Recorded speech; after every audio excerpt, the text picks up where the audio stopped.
ঠিক আছে, নমস্কার।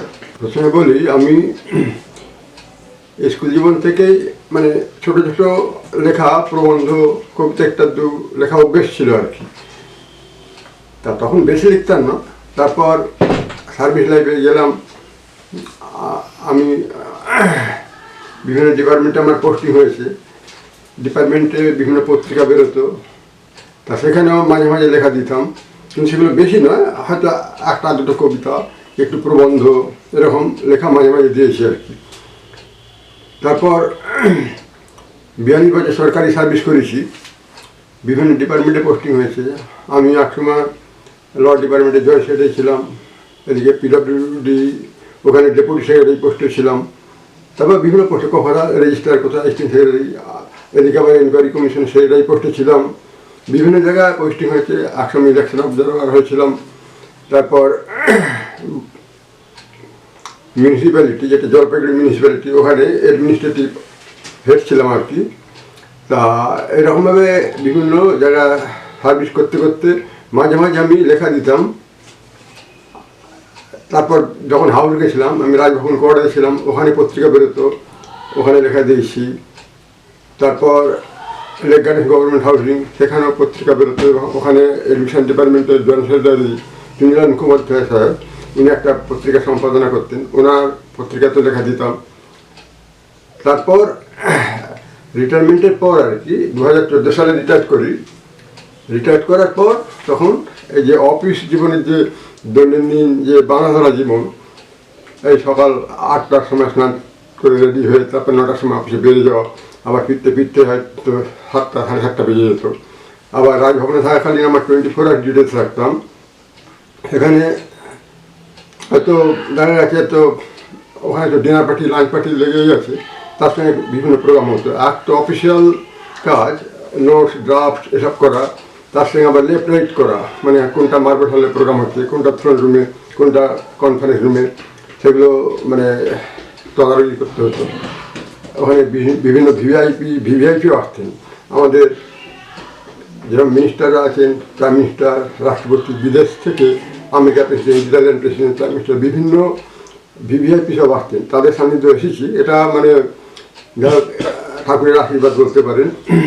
তা সেরকমভাবে কর্ম করে গেছি, কিন্তু ওখানে কর্মটা একটু অন্যরকম ছিল। ওখানে 10টা 5টা না, আমার কর্মটা ছিল 5টার পরেও থাকতে হতো, 8টা 9টা 10টা 11টা এরকম থাকতে হতো। হয়তো কোনো গেস্ট এলেন, হয়তো অ্যান্ডারসন স্ট্রিটে থাকবেন, কেউ প্রিন্স অফ ওয়েলস স্ট্রিটে থাকবেন, তা সেখানে তাদের সেরকমভাবে ব্যবস্থা, তার জন্য সব আমাদের একটা টিম কোঅপারেশন ছিল আর কি। এখানে বিভিন্ন পোস্ট আছে, আমি সেখানে আধিকারিক ছিলাম, তিনি সেখানে আবার অন্যান্য সব অফিসাররা ছিলেন, বা যারা সব হাউস হোল্ড স্টাফ, তারা সব সহযোগিতা করতেন।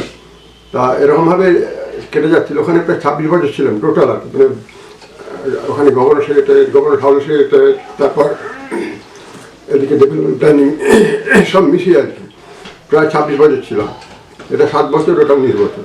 তারপর রায়টাসে চলে আসি। রায়টাসে 4টে ডিপার্টমেন্টে ছিলাম। পিডব্লিউ ডিপার্টমেন্টে, ওখানে ডেপুটি সেক্রেটারি পোস্টে ছিলাম। তার আগে আমি রেজিস্ট্রার পোস্টে ছিলাম এমডি ডিপার্টমেন্টে।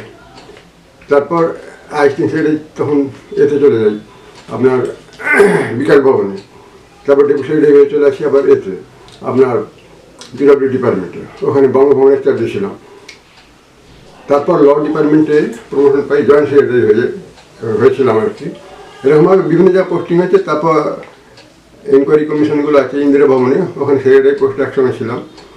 যার ফলে বিভিন্ন জায়গায় পোস্টিং থাকাকালীন বিভিন্ন জায়গায় লেখা একটা তো করতাম, কিন্তু বেশি নয়। আমার অফিসের কাজে ব্যস্ত থাকতে হতো, তো বিভিন্ন অফিসে নানারকম গুরু দায়িত্ব, বিভিন্ন রুলস রেগুলেশন মেনটেন করে সব নোট ড্রাফট দেওয়া। হ্যাঁ, যার ফলে আবার ডাইরেক্টর অফ গ্রিভেন্সিয়াল ছিলাম, ডাইরেক্টর অফ হসপিটালিটি, বিভিন্ন জায়গায় ছিলাম আর কি। তা এইসব করে একটা সাহিত্য সাধনা করেছি, কিন্তু সাহিত্য চর্চা বলতে 2014 সালে রিটায়ারমেন্টের পরে রিএমপ্লয়মেন্টে ছিলাম। তাও 2017-18 সাল থেকে লেখালেখিটা একটু বেশি আরম্ভ করি আর কি। এবং তখন থেকেই এই কতগুলো বই, যেরকম আমার কলকাতা বইমেলা 8খানার মতো বই বেরিয়েছে, অ্যালবাম, মহাপুরুষ প্রসঙ্গে, ওটা রামকৃষ্ণ, বিবেকানন্দ, তারপর আরও সব লোকনাথ বাবা, তৈলঙ্গ স্বামী, ঠাকুর বালক ব্রহ্মচারী, এবং আরও সব বিভিন্ন সব যারা মহামানব আর কি, মনীষী, তাদের নেই লেখা আর কি।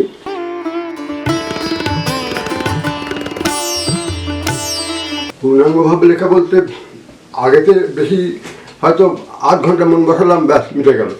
কিন্তু রিটায়ারমেন্ট হয়ে যাওয়ার পর আমি সময়টা একটু পেতাম বেশি আর কি। কিন্তু তাহলেও আমার আবার কতগুলো সমস্যা আছে, যেটা একটু বলে রাখি।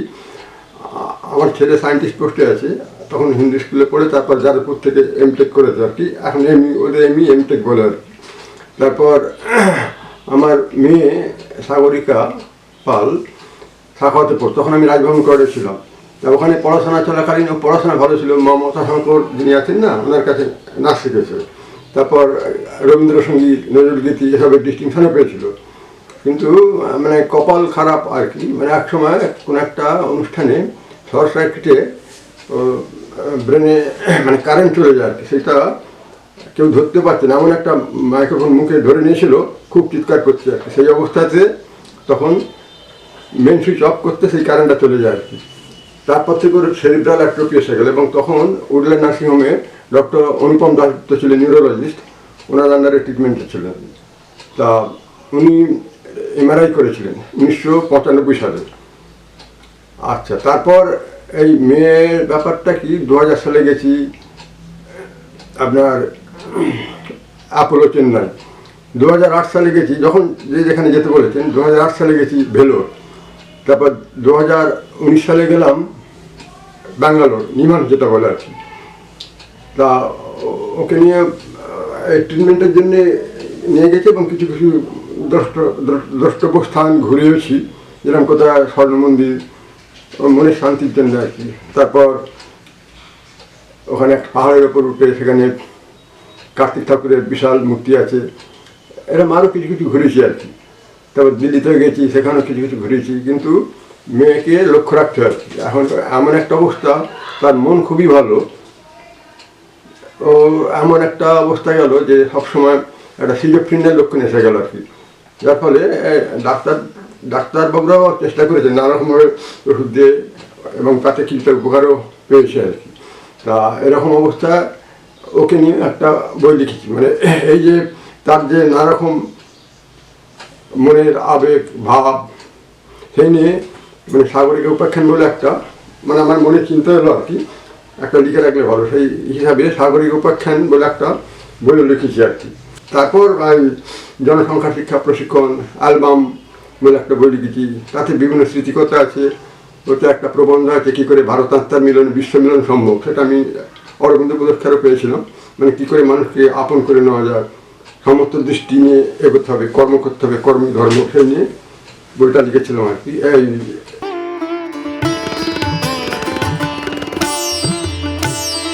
সামাজিক দায়বদ্ধতা অবশ্যই আছে, কারণ আমরা সমাজে বাস করি, আমরা সমাজবদ্ধ জীব, এবং প্রত্যেক মানুষকে ভালোবাসতে হবে।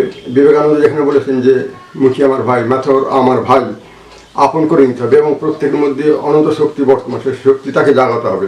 এবং সমাজ সুন্দর হবে তখনই যখন আমরা সকলে মিলেমিশে বাস করতে পারবো। কার অভাব, কার অভিযোগ শুনে সেটাকে কী করে সমাধান করা যায়, সেই চেষ্টাটা আমি বরাবরই করে থাকি।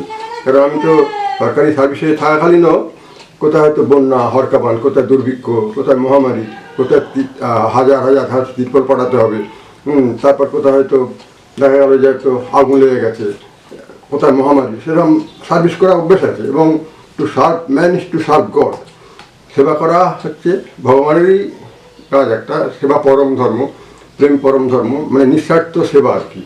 মানে যার মাধ্যমে মনের আনন্দ পাওয়া যায়, সেই আনন্দ তখন আমাকে আরও উৎসাহিত করেছে যে একজন মানুষ যদি একটু ভালো থাকেন তাহলে আমার মনটাও ভালো থাকে।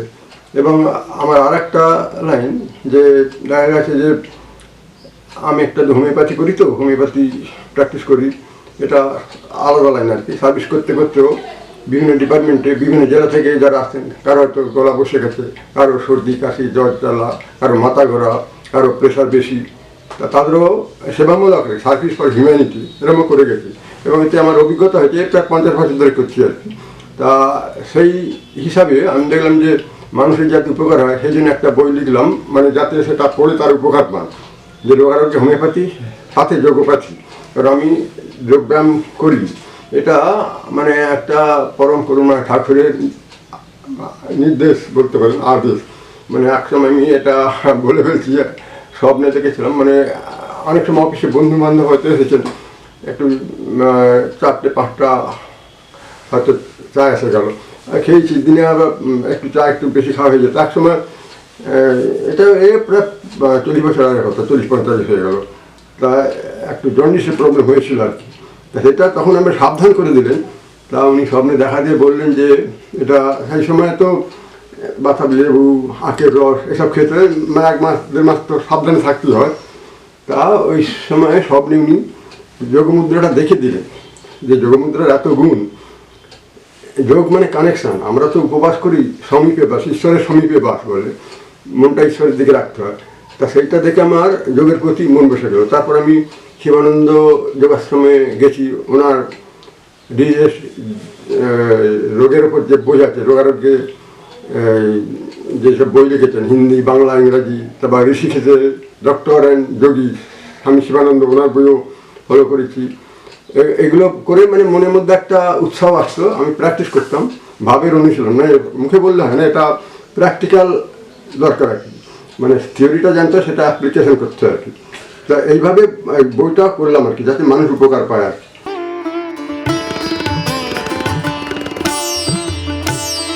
আমার কবিতাগুলো একটু মানে মানুষের যাতে অধিকার বর্তা, সে নারী জাতি বলুন বা পুরুষ জাতি হোক, তাদের মধ্যে যাতে একটা জনজাগরণ সৃষ্টি হয়, সেই ধরনের কবিতায় বেশি আছে।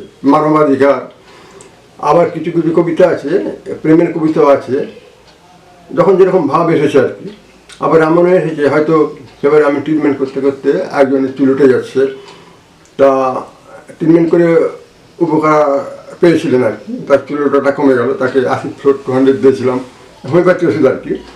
কিন্তু 1.5-2 মাস খেতে খেতে তার চুল ওঠা কমে গেল। এবং তার নয়, এরকম আরও 3-4 জনের কেস দেখলাম যে উপকার পেয়েছে। তখন তাকে নিয়ে একটা চুলের কদর বলে একটা কবিতা লিখলাম, মনে একটা ভাব এলো আর কি, চুলের কদর। সেই কবিতা আমার বইতেই আছে আর কি। মানে এবং এক মহিলা, সেই চুল হচ্ছিল না, বিয়ের সময় সমস্যা হচ্ছিল, তার চুল যখন মানে পড়া কমলো এবং আবার চুল গড়াতে লাগলো আর কি, তখন মনে আনন্দ পেল। এবং তার বিবাহের সময় আবার বললেন ডাক্তারবাবু আমার বিবাহ কার্ড দিয়ে গেলেন, নিমন্ত্রণ করে গেলেন। এই যে একটা আনন্দ, মেন্টাল স্যাটিসফ্যাকশান আর কি, এগুলো পাওয়া যায় আর কি। মানুষের সেবা করলে যদি তার উপকার হয় এবং তার মনে আনন্দ হয়, সেটা নিজেও একটা আনন্দিত হয়ে থাকে আর কি।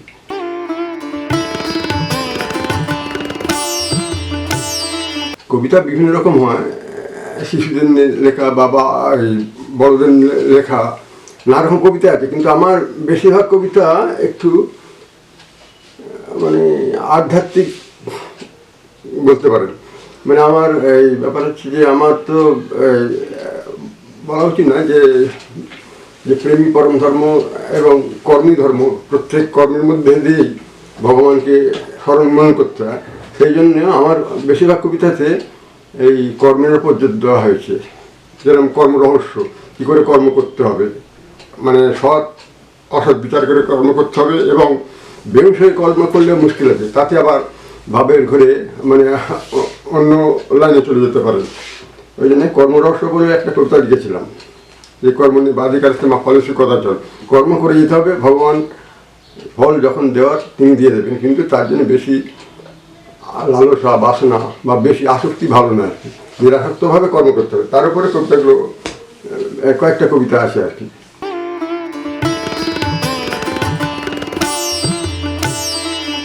লেখা বেশিরভাগ প্রবন্ধ যেটা বলেন, যেমন শিক্ষা সম্পর্কে একটা প্রবন্ধ দিয়েছিলাম। শিক্ষা, যে আমরা তো শিক্ষা পাই, কিন্তু শিক্ষার যে মূল উদ্দেশ্য যেটা বিবেকানন্দ বলে গেছেন, এটা প্রবন্ধ আর কি। উনি বলেছেন যে education is the manifestation of perfection already in man. মানুষের অন্তরের শক্তি জাগরণ, কিন্তু সেখানে শুধু ডিগ্রি অর্জন করলেই চলবে না। উনি বলেছেন যে আমাদের মনের শক্তি জাগরণ করতে হবে, আমাদের সুকুমার বৃত্তির যাতে জাগরণ হয় সেই চেষ্টা করতে হবে। তার জন্য নৈতিক শিক্ষার দরকার, যাতে আমরা গুরুজনকে শ্রদ্ধা ভক্তি করতে পারি, তারপর যার যেটা সম্মান তাকে সেই সম্মান যাতে দিতে পারি, এবং ছোটদের স্নেহ ভালোবাসা দিতে পারি, সকলকে নিয়ে থাকতে পারি, যাতে আমাদের একটা ধৈর্য ভাব থাকবে, এই যে জিনিসটা আর কি, একটা প্রশান্তি ভাব, এই নিয়েও কিছু কিছু কবিতা আছে আর কি, এটা ভালো লাগে আর কি।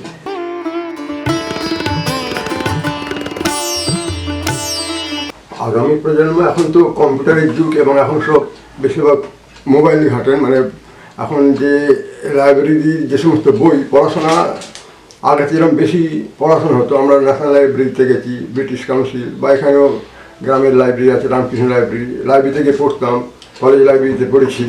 কিন্তু এখন কম্পিউটারের যুগ প্লাস মোবাইল থেকে তারা সব পড়াশোনা করছে, কিন্তু এই পড়াশোনার মধ্যে ভালো, তারা অনেক অ্যাডভান্স, কিন্তু ওই বললাম যে নৈতিক শিক্ষাটা অনেক সময় কম থাকে।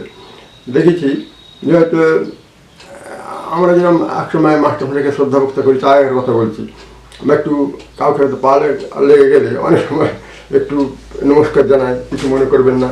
কিন্তু এখন একটু আমি বাসে বা অনেক জায়গাতে দেখেছি এই জিনিসটা একটু কমে গেছে, এবং তাদের যে চিন্তাধারাটা অন্য ধরনের, মানে যেরকম যেন কী না কি হয়ে গেছে, মানে একটা অহংভাব এসে গেছে, যেটা বলে যে বিদ্যা বিনয়ং দদাতি, বিদ্যা বিনয় ভাব আনে তো, বা শ্রদ্ধাবান লভতে জ্ঞানম। আমি বলছি না তারাও শিক্ষিত হচ্ছেন, কিন্তু এই শ্রদ্ধা ভক্তির ভাবটা একটু কম।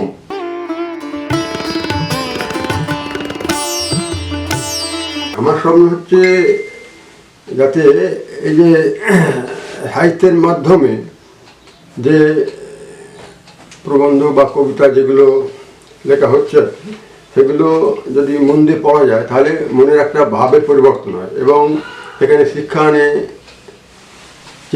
চেতনায় বিপ্লব, এই যে রিভলিউশন, একটা আমাদের পরিবর্তনশীল জগৎ, তো সবসময় আমরা পরিবর্তিত হতে হতে চলছি। তা সেই চেতনাটা যদি এসে যায়, তাহলে দেখা যাবে একটা আমরা সুন্দর জগতে একটা বাস করতে পারবো আর কি। আর সেইটার জন্যে মানুষের মধ্যে একটা সবসময় তার একটা সহানুভূতি, এবং বহুজন শিক্ষা যে কাজ, বিবেকানন্দ সেই কথা বলেছে যে এই কাজের একটা এনার্জি এসে যাবে আর কি।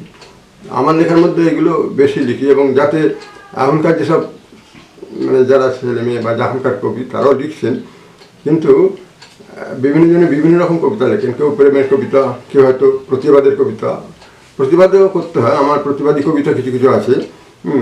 এই যেরকম আমাদের এবারে যে ওই তিলোত্তমাকে নিয়ে যে কবিতাটা, যেটা হলো না, তার জন্য প্রতিবাদমূলক কবিতা লিখেছি, সেরকমও লেখা আছে আর কি। সব নানা রকম যখন যেরকম ভাব আছে একটা তো লিখি আর কি।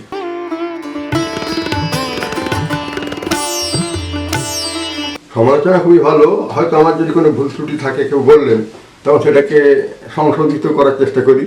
আবার এরকম আছে, আমি নারী বলে একটা কবিতা লিখেছিলাম, এই সমালোচনাটা মানে শঙ্কর হালদার শৈলবালা বলে এক কবি আর কি, উনি সাহিত্যিক প্রবন্ধ, উনি অনেক প্রতিবিত অনেক লেখা দেন, ওনার প্রায় 100-র মতো বই আছে।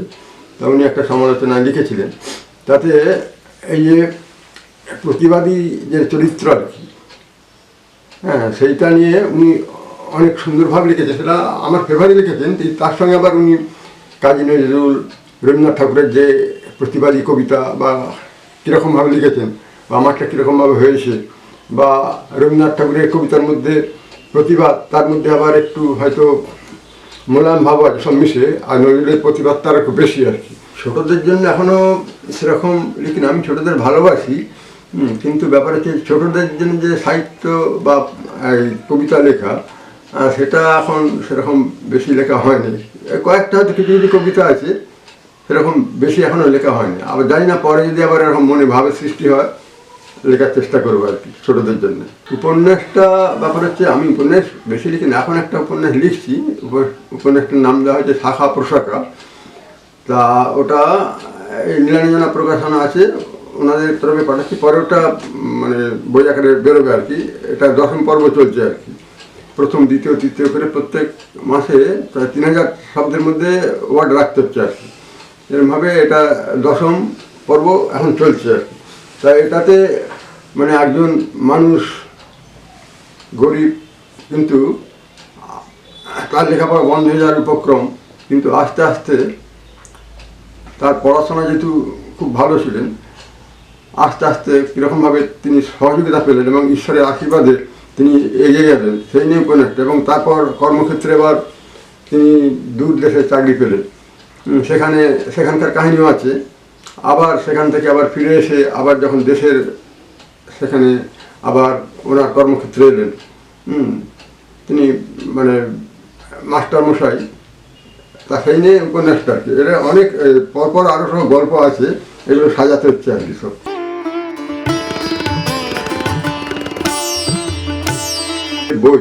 বইয়ের নাম শুনলে কারো কারো ভ্রু কুঁচকে যায়, কেউ বা ছন্দ আবেগে শব্দ নামক কালো মুক্ত পায়।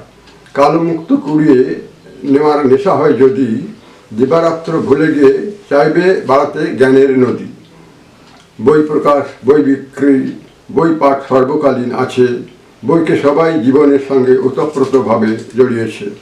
বাসে, ট্রেনে, বাড়িতে, পার্কে, প্লেনে ও রেস্তোরাঁয় পড়ার ইচ্ছে থাকলে মনে সব জায়গায় পড়া যায়। বই হলো বন্ধু, তাই লাগে যত্ন আলাদা, তাকে ব্যবহারে রয়েছে কিছু আদব কায়দা। বইয়ের নেশা বড্ড নেশা যদি করো ধারণ, বই পড়ে সময় যাবে, থাকবে না অজুহাতের কারণ। বাংলা সঙ্গে নানান ভাষায় পড়ুয়া ছিলেন রবীন্দ্রনাথ। বইপোকা হিসেবে নাম রয়েছে ঈশ্বরচন্দ্র ও শিবনাথ। আব্রাহামেরও ছিল সাংঘাতিক পড়ার নেশা। রুজভেল্টও পাক্কা পড়ুয়া, যা ঐতিহাসিক ভাষা।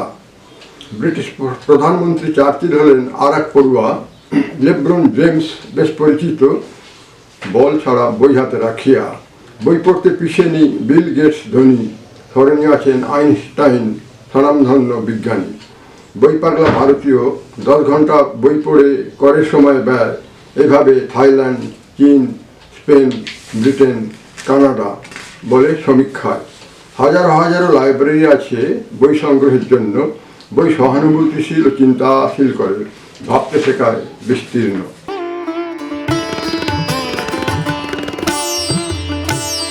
নারী সময়ের কালরাত্রি পেরিয়ে দুর্যোগে দুর্ভোগে রোগে শোকে অনাহারে অনেক পথ হেঁটে হার না মানা জীবন সংগ্রামে তুমি এখনো রয়েছ টিকে।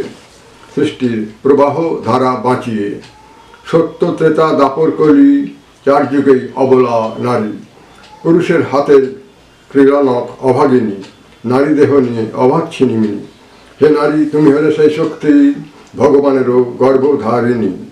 শরীর ধারণ, লালন পালন, স্তন্যপানে সুধাক্ষীরে, ত্যাগ তিতিক্ষায় বেঁধে রেখেছ তোমারই বুকেতে। স্বর্ণকুমারী থেকে বেগম রোকেয়া, কাদম্বিনী, রাধারানী, আশাপূর্ণা, কবিতা সিংহ, মাতঙ্গিনী, মহাশ্বেতা, অসীমা, বিভা, নবনীতা, প্রীতিলতা। নারী স্বাধীনতা রক্ষণে ও পালনে আছেন অটল প্রহরায় চিরকাল দাঁড়িয়ে। কেউ সাহায্য করেনি নারীকে সে ক্ষমতায়নে, নারী তা ছিনে নিয়েছে নিজস্ব ক্ষমতা বলে।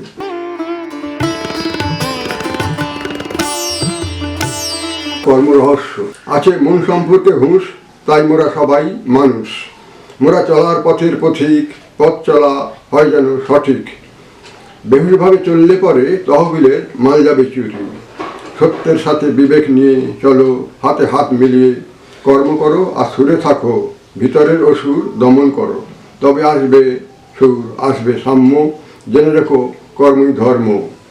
মোরা সবাই ভাগ্য নিয়ে আসি আর কর্ম নিয়ে যাই, তাই কর্মের পথে চলো তোমরা কর্মী ভাই।